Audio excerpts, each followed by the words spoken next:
কে কে এসেছে আমার এখানে? নিশ্চয়ই ওই বজ্জাত ছেলেটা। দাঁড়া, এখনই দেখাচ্ছি মজা। তালহা পালানোর জন্য দৌড়াতে থাকে, কিন্তু রাস্তা খুঁজে পায় না।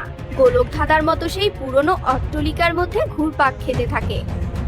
একটা সময় তারা রাক্ষসে মুখোমুখি হয়ে যায়। এই পাজির দল, এবার পালাবি কোথায়? পাখি নিয়ে পালাচ্ছিস? এত বড় সাহস তোদের! দাঁড়া, আমার আগুনের গোলা দিয়ে তোদেরকে এখনই আমি পুড়িয়ে মারবো।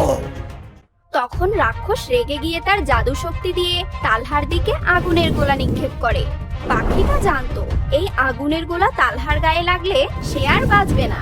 তখন সে নিজেই উড়ে তালহার সামনে এসে দাঁড়ায়। আগুনের গোলাটি পাখিটার গায়ে লাগে আর সে সেই আগুনে পুড়ে মারা যায়।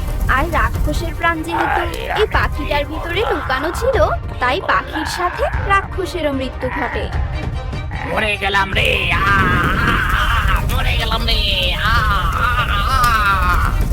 আর সব প্রজাপতিগুলো আবারও মানুষ রূপ ফিরে পেল এবং প্রাসাদ উপরে ভেসে উঠল।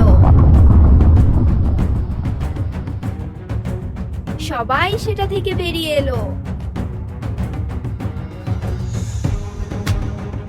বন্ধুরা, ভিডিওটিতে লাইক করে চ্যানেলটি সাবস্ক্রাইব করে দাও।